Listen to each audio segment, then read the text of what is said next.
नमस्कार। आज हम गौरवमयी विरासत यानी अपने हिंदुस्तान, हिंदू या सनातन संस्कृति के बारे में चर्चा करेंगे और समझेंगे कि जो हम बोलते हैं कि भारत एक महान देश है, क्या यह एक जुमला मात्र है या इसमें हकीकत है। और हम देखेंगे कि भारत एक महान देश है, यह जुमला ना होकर बल्कि बिल्कुल प्रमाण पर आधारित यह सत्य है। और इसमें आप समझिए कि भारत की विकास यात्रा या भारत की गौरव गाथा हम देखेंगे कि भारत एक प्राचीन देश है। भारत एक वैसा देश है जब अगर कहीं भाषा का भी विकास नहीं हुआ था, उसमें भारत में वेद की रचना हो गई थी। वेद जिसकी भाषा, जिसकी विषय वस्तु आज भी देखकर सभी लोग दंग रह जाते हैं, तो वेद की रचना हुई थी। और वह भारत जहां की विश्व का सबसे पहला विश्वविद्यालय तक्षशिला यूनिवर्सिटी या तक्षशिला विश्वविद्यालय जो अखंड भारत में था, आज वह पाकिस्तान में चला गया है। उसका जो स्थल है पाकिस्तान में है, लेकिन वह जब भारत विभाजित नहीं था तो भारत का अंग था और सबसे विश्व का प्राचीनतम विश्वविद्यालय है। विश्व का महानतम विश्वविद्यालय नालंदा विश्वविद्यालय भारत में था, जहां की देश से ही नहीं बल्कि विदेशों से भी लोग पढ़ने आते थे। और भारत का विक्रमशिला विश्वविद्यालय, उदंतपुरी विश्वविद्यालय, ये सब बताते हैं कि भारत शिक्षा के क्षेत्र में कितना महान देश था। अब यहां पर हम समझेंगे कि भारत एक धर्म प्रधान देश है, यानी कि भारत में धर्म का मतलब यहां पर सत्य से है, धर्म का मतलब ईमानदारी से है, धर्म का मतलब कर्तव्य निष्ठा से है, धर्म का मतलब सभी प्राणियों में सद्भाव की भावना से है, धर्म का मतलब परोपकार से है। तो इस तरह के धर्म और प्राण देश है भारत। और भारत में जो विज्ञान निकला है वह धर्म से ही निकला है। यहां धर्म से ही विज्ञान का आविर्भाव हुआ है। और अपने इस विचार के कारण और अपने इस सद्भावना के कारण ही प्राचीन काल में भारत सोने की चिड़िया कहलाता था। और इसी कारण से सोने की चिड़िया माने या इसका मतलब हुआ कि भारत एक बहुत ही संपन्न देश था और इसकी संपन्नता से ही लालायित होकर, आकर्षित होकर तमाम आक्रमणकारी भारत की तरफ आए। और जब भारत को आए तो भारत को उन्होंने तहस नहस करके छोड़ दिया। और उस रूप में हम उनकी जो त्रासदी है उसको हम आज तक झेलते रहे हैं। तो इस पर आपसे हम चर्चा करेंगे। सबसे पहले हम ये यहां पर समझना चाहेंगे कि कैसे भारत एक महान देश है और भारत का जो धर्म है वो विज्ञानमय कैसे है, यानी कि विज्ञान भारत के धर्म से निकलता है। भारत के जो भी वैदिक ग्रंथ है, भारत के जो सदग्रंथ हैं, वो सबसे पहले धर्म की भावना हमारे अंदर भरते हैं। और मैं यहां पर स्पष्ट किया कि यह धर्म कोई पाखंड नहीं है, यह धर्म कोई बहुत बड़ा आडंबर नहीं है। यह धर्म क्या है तो परोपकार है। तो हमारे यहाँ जो धर्म या पुण्य कर्म जो कहा गया है वो परोपकार को कहा गया है।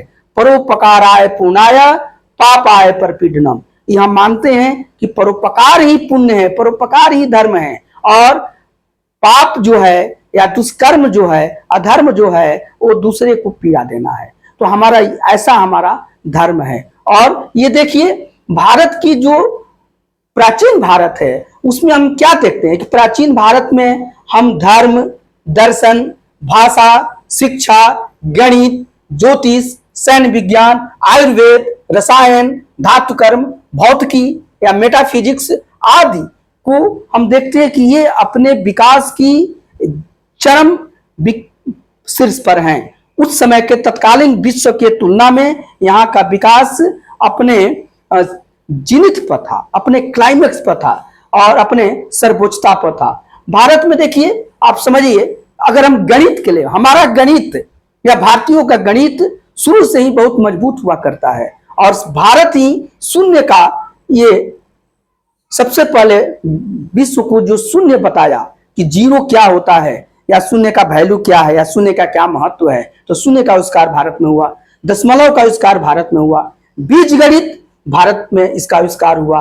और ज्यामिति, देखिए हमारा जो यजुर्वेद है, जिसको लोग धार्मिक ग्रंथ कहते हैं, यजुर्वेद का ही शुरू सूत्र है, और वहीं से ज्यामिति का उद्भव होता है। हमारा जो कलन पद्धति है, भारत से ही ये हुई है।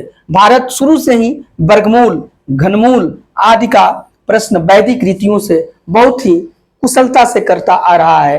भारत की ललित कला अपने चरमोत्कर्ष पर थी, और यहाँ पर ध्वनि और ध्वनिकी का हमें सूक्ष्म ज्ञान था, और ध्वनि के माध्यम से और ध्वनिकी के माध्यम से ही, और हम वेदांग, वेद को जानने के लिए हम वेदांग का अध्ययन करते थे, जिसमें शिक्षा है, कल्प है, सूक्त है, कि किसी चीज का कैसे शुद्ध उच्चारण किया जाता है। और उस उच्चारण के कारण ही हम, जब लिखने की प्रथा विकसित नहीं हो पाई थी, तो हम सिर्फ सुनकर श्रुति परंपरा से, और हम अपने जो हमारे वैदिक ज्ञान है उनको हम कई पीढ़ियों तक लाए हैं। तो कैसे लाए, उसमें शुद्धता का जो हाथ था, मूल हाथ था, वो हमारे ध्वनि और ध्वनिकी का सूक्ष्म ज्ञान ही था। हम शिक्षा पर, यानी कि उच्चारण पर, हम किसी शब्दों की व्युत्पत्ति पर हम बहुत महत्व देते थे, और आज भी हम शुद्ध रूप में अपने वैदिक ग्रंथों को हम पाते हैं।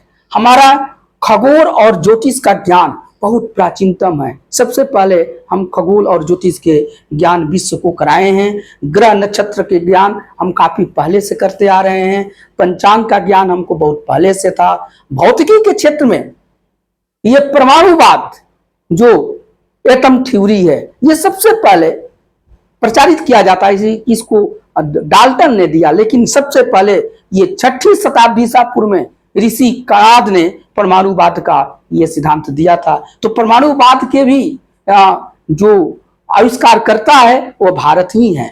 हम सापेक्षता का जो सिद्धांत है, रिलेटिविटी का, हम दे दिए हैं। रसायन के क्षेत्र में हमारा ज्ञान अद्भुत था। हम इत्र का आसवन, गंध युक्त द्रव, वर्ण या रंजकों का निर्माण, यानी डाइज और पिगमेंट्स का निर्माण हम काफी पहले से करते आ रहे हैं। शर्करा का निर्माण, चीनी का निर्माण हम बहुत पहले से, शुगर का हम करते आ रहे हैं। आयुर्वेद और आयुर्विज्ञान हमारा जो था, वो आज भी विश्व के लिए एक रिसर्च का विषय है, और पूरी दुनिया हमारे आयुर्वेद की तरफ और हमारे आयुर्विज्ञान की ज्ञान की तरफ देख रही है, रिसर्च कर रही है, और उसे अपना रही है। तो इसका अद्भुत ज्ञान है। हमने सबसे पहले जो विश्व का जो आयुर्वेद का विश्वविद्यालय है, वह भारत में ही स्थापित हुआ था, और देवदास ने ये किया था आयुर्वेद का विद्यालय। सबसे पहले जो विश्व का जो ये प्लास्टिक सर्जरी है, वह सुश्रुत ने दिया था, और सबसे पहले जो शल्य चिकित्सा है उसके भी ये ज्ञाता सुश्रुत थे। और सुश्रुत संहिता में शल्य की कई विधियों का दिया गया है। यहाँ तक कि प्राचीन भारत में और वैदिक कालीन भारत में, और अपने भारत का जो प्राचीनतम इतिहास है, उसमें हम आंख का, किडनी का हम सफलतम शल्य करते थे, यानी कि सर्जरी करते थे। तो भारत का आयुर्विज्ञान और आयुर्वेद बहुत ही आपको पहले से ही यह चर्चा का विषय है, और हम इस पर गर्व करते हैं। हम करीब करीब उस समय 2000 से भी ज्यादा जड़ी बूटियों को और उसके पौधों के औषधीय गुण को हम जानते थे। तो यह एक बृहद विषय है। बस इतना जानिए कि विश्व को सबसे पहले अगर आयुर्वेद का कोई ज्ञान देता है तो भारत देता है। और आयुर्वेद है क्या? आयुर्वेद को एक उपवेद माना जाता है, और यह उपवेद है ऋग्वेद का, जो भारत का नहीं विश्व का प्राचीनतम ग्रंथ है। तो ऋग्वेद का ही उपवेद है आयुर्वेद। इसी तरह से हमारा जो सिविल इंजीनियरिंग के क्षेत्र में, वाहन टेक्नोलॉजी के क्षेत्र में हम पहले से ही आगे हैं। शिप बिल्डिंग और नेविगेशन का ज्ञान हमको बहुत पहले से था। धातु कर्म यानी मेटलर्जी साइंस हमारी बहुत मजबूत थी, और धातुओं का प्रगलन यानी स्मेल्टिंग हम बहुत पहले से करते हैं। आज भी देखिए मेहरौली में जो चंद्र स्तंभ है, लौह स्तंभ है, चंद्रगुप्त विक्रमादित्य द्वारा बनाया गया, उसका लगता है कि जो पॉलिश किया गया है, आज भी लगता है कि कल की पॉलिश किया गया है, और इतने समय के बाद भी उसमें जंग नहीं लगा है। तो ये भारतीयों का मेटलर्जी साइंस था। हमारा भारत जो है वो गणतंत्र का जन्मदाता है। और बज्जी वैशाली में बज्जी गणतंत्र या जो बौद्ध संघ चलते थे उसमें गणतांत्रिक प्रक्रियाओं का पालन किया जाता था। भारत का जो समाज था वो समतामूलक समाज था, वह शांति प्रिय और प्रगतिशील समाज था। आज हम भारत को देखते हैं कि भारत विभिन्न जातियों में, विभिन्न संप्रदायों में, विभिन्न वर्गों में बटा हुआ है। भारत कहीं ऐसा नहीं था। और भारत की जो वर्ण व्यवस्था थी, ऋग्वैदिक कालीन वर्ण व्यवस्था, वो कर्म आधारित थी, वो जाति आधारित नहीं थी। बहुत बाद में जब ऋग्वेद का 10वां मंडल आता है और उसमें पुरुष सूक्त में उसका स्तरीय सुपरफिशियल उसका ज्ञान जाति प्रथा का थोड़ा थोड़ा हमको दिखाई देता है। लेकिन शुरू में हम जाति मूलक समाज नहीं थे। हम वर्ण प्रथा, वर्ण का हमारा जो था कर्म पर विभाजन किया था। यहाँ पर ब्राह्मण, क्षत्रिय, वैश्य और शूद्र। ब्राह्मण का मतलब हुआ कि ब्रह्म ब्रीह धातु से निकला हुआ है, इसका मतलब श्रेष्ठ होता है। किस चीज में श्रेष्ठ? जो अपना कर्म यानी कि जो शिक्षा का काम करता है, जो शोध अनुसंधान का काम करता है, उस कर्म को हम लोग शुरू से ही श्रेष्ठ मानते आ रहे हैं। आज भी हम अपने वैज्ञानिकों को का इज्जत करते हैं, जो इसरो में हैं, जो भाभा एटॉमिक रिसर्च सेंटर में काम करते हैं, जो DRDO में करते हैं, जो भी साइंटिस्ट हैं, उनको हम इज्जत से देखते हैं और उनको हम श्रेष्ठ मानते हैं। इसी तरह उस समय के जो ऋषि मुनि थे, वो वैज्ञानिक थे, वो शोध करते थे। तो ये जो काम है इसलिए इसको श्रेष्ठ कहा गया। क्षत्रिय का काम हो गया कि जो एक तरह से सबकी रक्षा करता था। आज भी हमारा जो आर्मी है हम उसको पूजते हैं, तभी हम लोग यहाँ पर कोई काम शांति से कर पा रहे हैं। और इसी तरह से वैश्य जो वर्ग है वो प्रोडक्शन करता था। वैश्य शब्द से ही वैश्य शब्द जो है विष धातु से बना है, विष धातु से ही विश्व शब्द निकला है। तो वैश्य पूरे विश्व का प्रतिनिधित्व करता था और वो उत्पादक वर्ग था। और अगर वही जो उत्पादन करता था उसी के आधार पर पूरी दुनिया का ये संचालन होता था। और फिर ये देखिए शूद्र जो शब्द है, शूद्र वो माना गया है कि शूद्र जो आज हम लोग अछूत मानते हैं वो अछूत नहीं था। कर्म के आधार पर जो सबकी एक सेवा करता था, या शूद्र को माना गया है कि वो तपस्वी था, वो तपस्या के रूप में जो काम करता था और सभी की से जिसको पढ़ने में मन नहीं लगता है, जिसको उत्पादन में मन नहीं लगता है, जिसको, वो शूद्र है। लेकिन यह ऐसा नहीं था। एक ही माता पिता के संचार संतान है तो उसमें अपने कर्म के आधार पर कोई ब्राह्मण कहलाता था, कोई वैश्य हो जाता था, कोई क्षत्रिय हो जाता था, कोई शूद्र हो जाता था। अगर शूद्र को भी पढ़ाई लिखाई में मन लगने लगे तो वो ब्राह्मण बन सकता था। अगर शूद्र का काम उत्पादन में लग जाए तो वह वैश्य बन जाएगा। अगर क्षत्रिय का काम करने लगे यानी कि रक्षा का काम करने लगे तो वह शूद्र क्षत्रिय हो जाएगा। तो इस तरह का समतामूलक समाज था। लेकिन बाद में बहुत वर्षों के बाद इसमें कुछ कुरीतियां आई, कुछ जड़ता आई और जिससे यह जातिगत हो गया है। तो हर समाज में समय के साथ उसमें कुछ समस्याएं आती हैं। अगर हम कोई नई गाड़ी भी लेते हैं या नया मकान भी लेते हैं या नया औजार लेते हैं तो उसमें जंग लगता है समय के साथ। जरूरत क्या है? उसके जंग को छुड़ाते रहिए, उसको डेंट पेंट को समाप्त करते रहिए। ऐसा नहीं कि हम उसको अपने लाभ का साधन बना लें, जो कि आज हुआ है। तो शुरू में तो 4 ही वर्ण थे और वो भी कर्म आधारित थे, जाति आधारित नहीं थे। समय के साथ साथ वो वर्ण जो है वो जाति आधारित होते हैं। और फिर उसके बाद हम देखते हैं कि गुप्त काल तक आते आते वह जो भी पेशागत लोग थे वो हर पेशा को एक जाति में बांट दिया गया। और जैसे जो गंधक का व्यापार करता था वो गांधी हो गया, जो कपूर होता था वो कपूर हो गया, जो बढ़ई का कारपेंटरी का काम करता था लकड़ी का वो एक बढ़ई बन गया, जो चमड़े का काम करता था वो चर्मकार बन गया, जो सोने का काम करता था स्वर्णकार हो गया। तो इस तरह से कई जातियां बन गई। लेकिन सभी जातियां जो थी वह पेशागत थी, पेशा के आधार पर वो जातियां बनी। और आज आते आते भारत कई जातियों में इतना विभाजित हो चुका है कि हमारे देश की जो एकता है और जिसलिए भारत समझा जाता था वो भावना ही अब एक तरीके से क्षीण होती जा रही है। क्योंकि भारत का जो विश्वास किसमें है? देखिए हमारा जो वाक्य है, हम क्या बोलते हैं? हमारे शास्त्रों में लिखा है सर्वे भवन्तु सुखिनः, सर्वे संतु निरामया सर्वे भद्राणि पश्यन्तु मां कश्चित् दुख भाग भवेत्। इसका मतलब है कि सभी सुखी रहें, सभी लोग निरोग रहें और सभी लोग मंगलमय या मंगलमय चीजों का एक साक्षी बने और कोई भी दुखी ना रहे। तो समाज ऐसा हम सोचते थे, हमारे समाज में सभी लोग सुखी रहें, सभी निरोग रहें।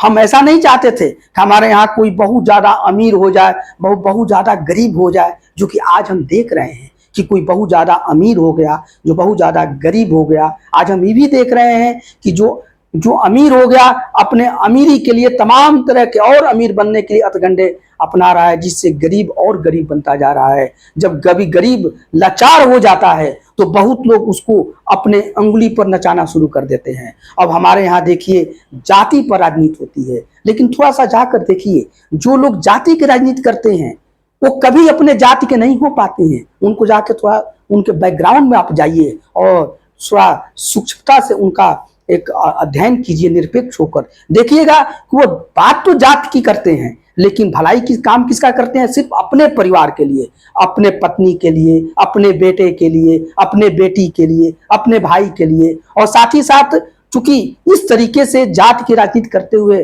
जात के आधार पर ही वो बहुत ज्यादा धन बल वह सब कुछ एकत्रित कर लेते हैं और इससे उनके आसपास कुछ लाचार लोग भी पैदा हो जाते, इकट्ठे हो जाते हैं और उनकी मजबूरियों का फायदा उठाकर उनके हाथ में वो लाठी डंडा दे देते हैं और अपने लिए जय जयकारा बुलाते हैं। और इस तरह से देश का एक तरह से वो क्या कर रहे हैं? खोखला कर रहे हैं।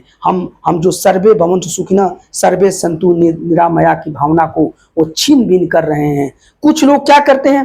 पूरी समाज की बात करते हैं, समाजवाद की बात करते हैं, लेकिन अंततः देखिएगा कि वो अपने परिवार से आगे नहीं बढ़ पाते हैं। एक्चुअली वो परिवारवाद की बात करते हैं, लेकिन बोलते क्या है? समाज की बात करते हैं। कुछ लोग आपके धर्म की बात करते हैं, लेकिन वो भी आपके धर्म को कह के और किसी पर्टिकुलर धर्म का नाम लेकर वो अपनी राजनीति सेकते हैं। ऐसे लोगों से हमें बचना है। ये भारत नहीं है, भारत की ये संस्कृति नहीं है। भारत तो सभी को हित चाहता है। भारत का धर्म क्या है? अहिंसा परमो धर्म। लेकिन इससे हम लोग थोड़ा अलग हटते जा रहे हैं। हम और इसका कारण क्या हुआ कि भारत चूंकि इतना विकसित देश था और इसकी संपन्नता को ही देखकर बाकी शेष दुनिया के लोग भारत की तरफ आकर्षित हुए। कुछ लोग व्यापार करने के लिए आए, कुछ लोग यात्रा करने के लिए आए और कुछ लोग आक्रमण करके भारत पर कब्जा कर लिए। कुछ लोग आक्रमण किए जिसमें कि हमारे यहाँ तुर्क है, मुगल है, वो आक्रमण किए। आक्रमण करने के बाद अगर किसी को आप गुलाम बनाना चाहते हैं तो कैसे गुलाम बनाइएगा? सबसे पहले उसकी संस्कृति को, उसके शास्त्र को, उसके सदग्रंथ को, उसके ज्ञान को आप नष्ट कर दीजिए, वह आपका गुलाम बन जाएगा। तो इसी यही काम हुआ। सो आप देखते हैं कि कई तरीके से देश को गुलाम बनाया गया और देश गुलाम बनाने के लिए सबसे पहले यहाँ की ज्ञान संस्कृति को समाप्त किया गया। बख्तियार खिलजी आता है, नालंदा विश्वविद्यालय में आग लगा देता है, उदंतपुरी में आग लगाता है, विक्रमशिला में लगाता है। कहा गया कि नालंदा विश्वविद्यालय की इतनी बड़ी लाइब्रेरी थी, पुस्तकालय था, वो 6 महीने तक जलता रह गया। तो ये भारत के इतिहास रहा। तो ये तो इस तरीके से हमारे यहाँ जो बाहरी आक्रमणकारी आए, चाहे वो मुगल के रूप में हो या तुर्क के रूप में हो, वह हमें अपने तरीके से नष्ट किए और अपने ज्ञान को हम पर थोपते गए। हमारा जो ज्ञान है, जो हमारा वैदिक ज्ञान था प्राचीन भारत का, जो कि बिल्कुल विज्ञान और तकनीकी पर आधारित था, प्रगतिशील जो ज्ञान था, उसको वो लोग हतोत्साहित किए। लेकिन फिर भी कुछ ज्ञान बचा रहा। लेकिन सबसे ज्यादा जो खतरा हुआ वो अंग्रेजों से हुआ। अंग्रेज तो एक व्यापारी के लिए व्यापार करने के लिए आए, लेकिन धीरे धीरे हमारे देश के को देखे कि ये देश तो देखने में बड़ा लग रहा है, देखने में संपन्न लग रहा है, लेकिन मानसिक तौर पर बहुत दिवालिया देश हो चुका है। यहाँ के सभी लोग आपस में बच चुके हैं और इस विभाजन का उसने फायदा उठाया उस सब और डिवाइड एंड रूल करके देश पर वो अपना आधिपत्य स्थापित कर लिया। इसके बाद उसने अपने देश पर अपनी शिक्षा थोपी। मैकाले का रिपोर्ट आता है, मैकाले बोलता है वैसी हम शिक्षा लाएंगे जो पढ़ा लिखा जो व्यक्ति देखने में नाक नक्श से तो भारतीय दिखेगा, लेकिन विचार से वह अंग्रेज होगा। तो ऐसी अंग्रेजी शिक्षा लाया गया और उसका प्रभाव स्पष्ट दिखाई देता है कि अंग्रेजी शिक्षा के प्रभाव में आज हमारे जो तथाकथित अंग्रेजी शिक्षा प्राप्त जो नेतागण हैं, उसमें तो कोई कोई नेता जाकर, जो महत्वपूर्ण एक नेता है, मैं नाम किसी का नहीं लूंगा, लेकिन वो जाकर संसद में खड़ा होकर बोलता है, जो जो हिंदू और जो हिंदुस्तान और जिसकी जो सनातन, जिसकी भावना है सर्वे संतु सुखिनः सर्वे संतु निरामया, या जो बोलता है कि वसुधैव कुटुंबकम, जो बोलता है कि सभी धर्मों का कल्याण हो, प्राणियों में सद्भावना हो, और वैसे हिंदू संप्रदाय को कोई भरी पूरी पार्लियामेंट में, संसद में कहता है कि हिंदू जो है हिंसक होता है, हिंदू जो है हिंसा फहराता है, हिंदू जो है नफरत करता है, वो बोलता है। लेकिन वहां ताजुब नहीं होता है। ताजुब तब होता है जबकि पूरी संसद वहां सुनती रहती है, वहां सभी इस समुदाय के ज्यादा लोग बैठे हुए हैं, हिंदुस्तान के बैठे हुए हैं, और सभी लोग उस बात को सुनकर, वहां मात्र कुछ लोग अपोज तो करते हैं, तो वहां भी जो अपोज होता है वो सत्ता पक्ष और विपक्ष के रूप में अपोज होता है, बाकी लोग सुनते हैं। कुछ लोग आकर कहते हैं कि इसी देश में कि सनातन जो है वो डेंगू है, मलेरिया है, बीमारी है, इसको हमेशा नाश नष्ट कर देना चाहिए। वो क्या बोलते हैं सनातन, वह सनातन का मतलब क्या हुआ, जो अहिंसा परमो धर्म की बात कहता है कि अहिंसा सबसे बड़ा धर्म है। सनातन क्या बात बोलता है, सनातन बोलता है वसुधैव कुटुंबम, पूरा विश्व को जो अपना कुटुंब मानता है। सनातन जो है वो पूरे विश्व की रक्षा की बात करता है, और उस सनातन को आप नष्ट करने की बात करते हैं। तो लेकिन वही बात जो करते हैं वो हम तो ये मानते हैं कि वास्तव में ऐसा नहीं कह पाएंगे कि वो हमारे देश से प्रेम नहीं करते हैं, वो देश को प्रेम करते हैं, लेकिन उन पर वही जो मैकाले की जो शिक्षा है, अंग्रेजी शिक्षा, उसका प्रभाव पड़ गया है, और अंग्रेज या पाश्चात्य जगत के लोग मंद मंद मुस्कुराते हैं कि हमारे शिक्षा का तो असर हो रहा है। ये लोग तो अब अच्छाई और बुराई का भेद कोई लोग समझ गए हैं, और इस तरीके से कई तरीके से भारतीयों के जो धर्म है, भारतीयों का जो ज्ञान है, इसको मखौल उड़ाया गया। यहां तक कहा गया कि पश्चात्य देश के लोगों ने कहा कि वहां के एक लाइब्रेरी का एक जो सेल्फ है, एक अलमीरा में जो रखी हुई पुस्तकें हैं, भारत की जो तमाम जो ग्रंथ हैं उससे भारी पड़ती हैं। भारत के जो ग्रंथ हैं वो कूड़ा करकट में भेजने वाले, फेंकने वाले हैं। इस तरीके से हमारे देश के धर्म को, दर्शन को, विज्ञान को पीछा किया गया, और ऐसी शिक्षा बनाई गई कि हम भारतीय ही कंफ्यूज हो गए। हम समझने लगे कि हम विकसित नहीं है, हम एक बर्बर और गंवार देश के हम वासी हैं, हमारी कोई संस्कृति नहीं है, हमारी कोई विरासत नहीं है, हम में ऐसा भर दिया गया। तभी तो हम लोग ऐसा पार्लियामेंट में बोलने लगे। तो यहाँ पर हमारा कोई अपराध से ज्यादा अज्ञानता झलकती है कि हम अपने सही में अपने शास्त्रों को हम समझे नहीं, हम अपने आप को देख नहीं पाए।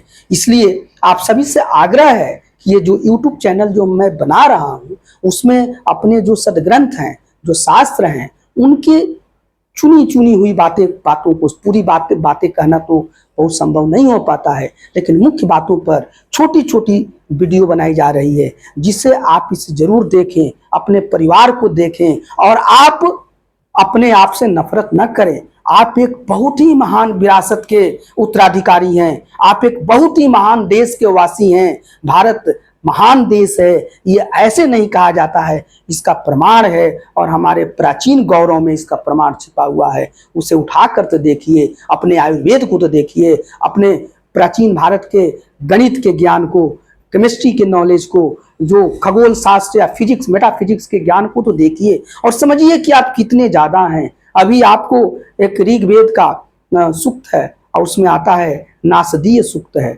उस नासदीय सूक्त में ऋग्वेद, जो कि आज से 5000 वर्ष पुराना ग्रंथ माना जाता है, और उस नासदीय सूक्त में ये पूरे विश्व का कैसे ब्रह्मांड का ये उत्पत्ति हुआ, उस समय वर्णन किया गया है मात्र 7 सूक्तों में। थोड़ा पढ़ के तो उसको देखें, जिसको कि आज के वैज्ञानिक उसको बता पा रहे हैं। और आज भी जहां पर वो डार्क थ्योरी आता है, उसको ये डार्क थ्योरी करके, ब्लैक होल करके वो बच जाते हैं, लेकिन उसकी भी वहां पर कल्पना की गई है और बिल्कुल बताया गया है। और लगता है कि आज का जो इवोल्यूशन ऑफ ये यूनिवर्स है, उसी नास्तीय सूक्त का ट्रू कॉपी है।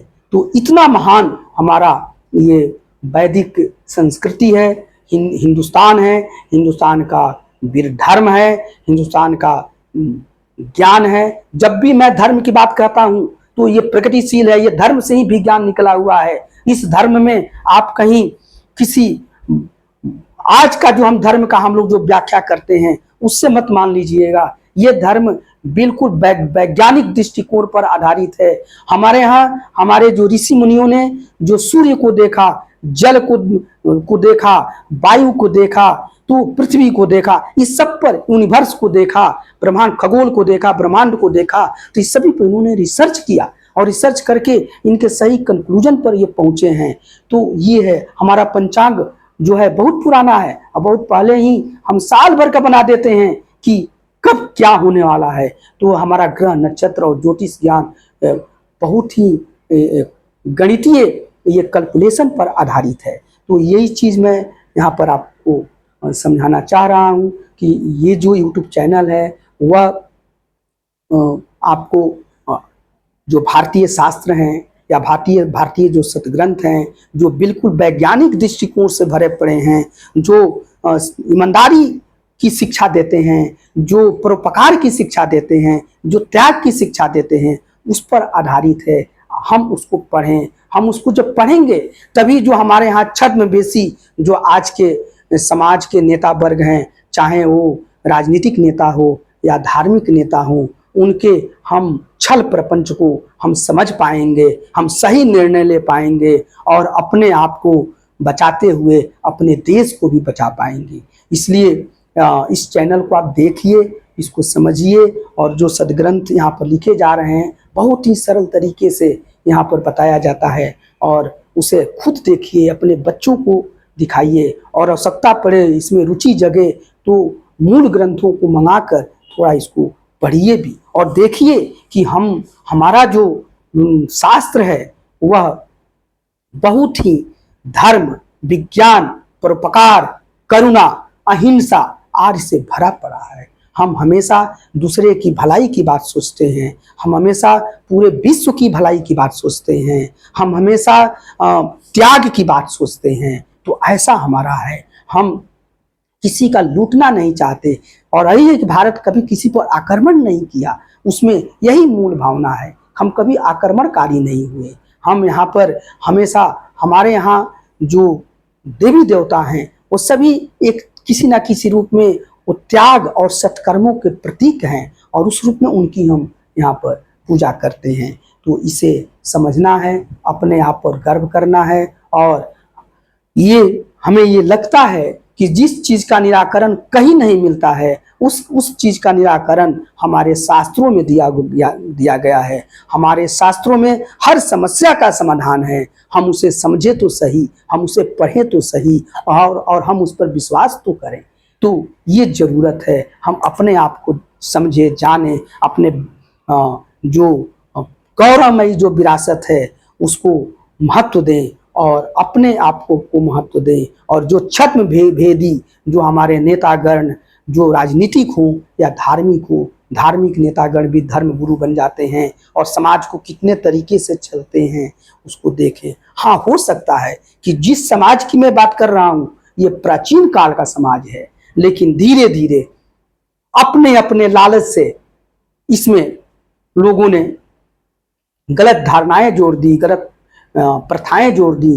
तो उसका भी समय समय पर निराकरण किया भी गया है और निराकरण करना भी चाहिए, ये देखना चाहिए। हमारे जो शास्त्र हैं उसको बाद में आकर बहुत लोगों ने उसको बदनाम करने के लिए उसमें अलग से छेपक भी जोड़े हैं ताकि वो उस ग्रंथ की मूल भावना ही समाप्त हो जाए।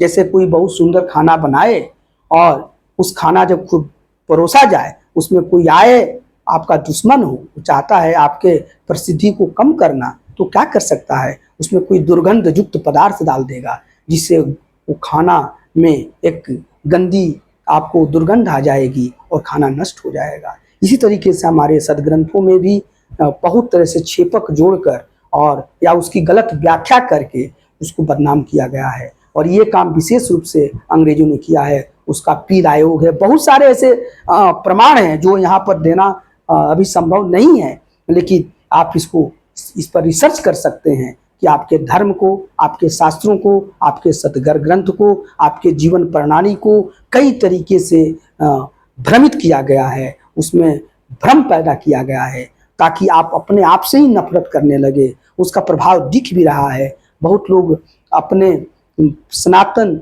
और अपने जो गौरवमयी परंपरा है उससे लोग दूर जाते हैं। जब भी कोई सनातन शब्द कहता है तो लोग समझते हैं कि कट्टरपंथी है, ये अंधविश्वासी है। जब भी कोई हिंदू शब्द कहता है तो कहता है कि ये कट्टरपंथी है, जबकि हिंदू शब्द, ये हिंदू सुप्रीम कोर्ट भी कह चुका है कि ये तो एक जीवन प्रणाली है। हिंदू शब्द एक्चुअली कोई संप्रदाय नहीं है, यह सिंधु शब्द से निकला हुआ एक भौगोलिक शब्द है। सिंधु को ह उच्चारण करते थे पर्शियन लोग, इसलिए ये हिंदू हो गया। तो एक ही शब्द है। हिंदुस्तान में जो भी है एक तरह से मानिए तो हिंदू ही है, ठीक। तो हिंदुस्तान के रहने वाले जो वासी हैं उनकी परंपरा जो है वो बहुत महान है, और अपने महान परंपरा की अनुभूति करें और छल परपंचियों और छद्म भेदी लोगों से वो थोड़ा सावधान रहें और अपने ग्रंथों को पढ़ें। और अभी तक इस YouTube चैनल को आप सब्सक्राइब नहीं किए तो कर लीजिए, क्योंकि इसमें मैं अपने सदग्रंथों के सही बातों को बहुत ही सरल और सहज तरीके से बताने जा रहा हूँ। धन्यवाद।